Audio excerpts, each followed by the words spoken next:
Baik, pada video kali ini saya akan membahas mengenai tentang penerapan ilmu geografi dalam aspek lingkungan. Penerapan ilmu geografi dalam aspek lingkungan. Yang pertama, pengertian lingkungan dalam geografi. 1. Definisi lingkungan. Secara konseptual, lingkungan adalah keseluruhan kondisi eksternal yang mempengaruhi kehidupan organisme.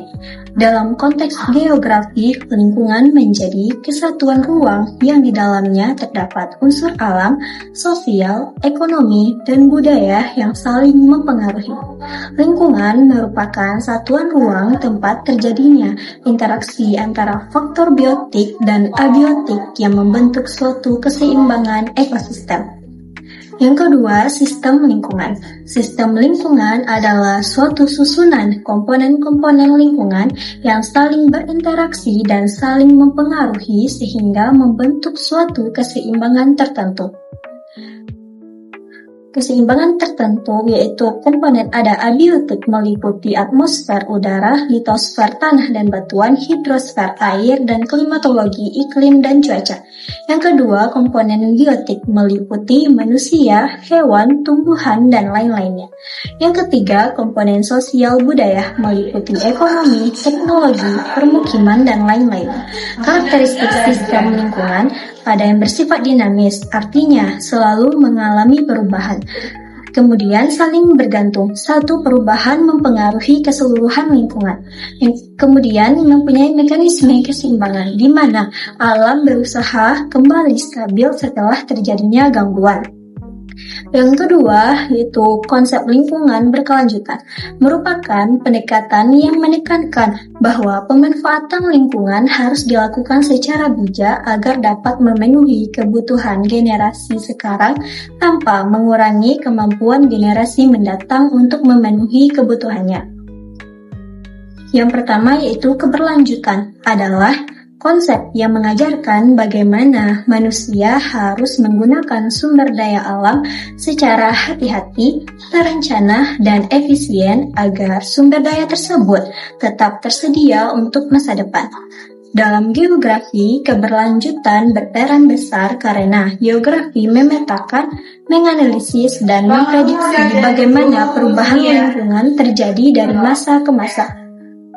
Yang kedua, prinsip-prinsip keberlanjutan merupakan pedoman yang digunakan dalam pengelolaan lingkungan agar tetap terjaga dalam jangka panjang. Prinsip ini menjadi dasar bagi banyak kebijakan modern, seperti pembangunan berkelanjutan. Berikut beberapa prinsip keberlanjutan. Yang pertama yaitu ada prinsip keterkaitan antar komponen. Setiap elemen lingkungan saling berhubungan satu sama lain. Kemudian kerusakan satu komponen akan berdampak pada komponen lainnya. Yang kedua yaitu prinsip pelestarian. Sumber daya alam harus digunakan secara bijak dan tetap dijaga kelestariannya. Poin selanjutnya yaitu subtopik dan penerapannya. Yang pertama yaitu dampak kegiatan manusia terhadap lingkungan.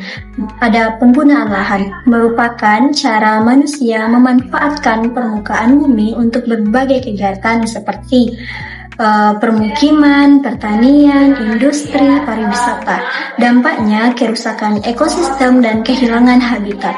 Pembukaan hutan menjadi lahan perkebunan atau permukiman menyebabkan flora dan fauna kehilangan tempat tinggal. Akibatnya yaitu erosi dan penurunan kesuburan tanah. Hilangnya vegetasi penutup tanah memudahkan erosi oleh air dan angin. Yang kedua yaitu polusi, masuknya zat, energi, atau komponen tertentu ke dalam lingkungan sehingga kualitasnya menurun dan tidak dapat berfungsi secara optimal. Dampaknya ada polusi udara, gangguan kesehatan, serta hujan asam dan lainnya. Kemudian polusi air, matinya ikan, air tidak layak konsumsi. Kemudian polusi tanah, tanah tidak subur, pencemaran air tanah. Kemudian yang ketiga ada perubahan iklim, perubahan jangka panjang pada pola suhu, curah hujan, kelembapan akibat meningkatnya emisi gas rumah kaca. Dampaknya pemanasan global, cuaca ekstrim, dan perubahan pola musiman. Kemudian ada poin yang kedua, pengelolaan sumber daya alam. Yang pertama, pengelolaan air. Usaha menjaga kualitas, kuantitas, dan distribusi air agar dapat digunakan berkelanjutan. Tujuannya menjamin ketersediaan air bersih, melindungi sumber air dari pencemaran. Yang kedua, pengelolaan tanah. Upaya menjaga kualitas tanah agar tetap subur atau stabil dan mampu mendukung kehidupan tanaman, hewan, dan manusia. Tujuannya mencegah erosi dan longsor, menjaga kesuburan tanah. Bentuknya konservasi tanah, pengendalian erosi, peningkatan kesuburan tanah. Yang ketiga, pengelolaan hutan, pengaturan kawasan hutan agar tetap lestari dan mampu memberikan manfaat ekologis, ekonomis, dan sosial. Tujuannya menjaga keanekaragaman hayati, mencegah deforestasi dan kerusakan ekosistem. Kemudian poin yang ketiga yaitu penerapan prinsip-prinsip geografi dalam pengelolaan lingkungan. Yang pertama, analisis spasial. Teknik menganalisis data berdasarkan lokasi, distribusi, pola hubungan, keruangan, dan perubahan fenomena di permukaan bumi menggunakan peta, citra satelit, sistem informasi geografi atau SIG. Contoh penerapannya yaitu pemetaan. Yang kedua, perencanaan lingkungan. Proses merancang penggunaan ruang, sumber daya alam, dan ekosistem secara optimal agar lingkungan tetap terjaga dan pembangunan berjalan berkelanjutan. Bertujuan untuk mengurangi dampak negatif pembangunan, menata ruang yang sejalan dengan daya dukung lingkungan, menjaga kelestarian sumber daya alam, dan lainnya. Contoh penerapannya termasuk menentukan zona permukiman dan pembangunan rumah tahan gempa. Yang ketiga yaitu pemodelan lingkungan adalah proses membuat simulasi atau representasi matematis spasial dari fenomena lingkungan untuk memahami perubahan dan kondisi masa depan. Contohnya adalah model hidrologi seperti model SAAT yang digunakan untuk memprediksi banjir dan debit air sungai. Yang ketiga, pelestarian dan konservasi. Yang pertama, konservasi biodiversitas adalah usaha menjaga keanekaragaman genetik, spesies, dan ekosistem agar tetap lestari dan tidak mengalami kepunahan. Tujuannya meliputi melindungi spesies yang terancam punah dan menjaga keseimbangan ekosistem.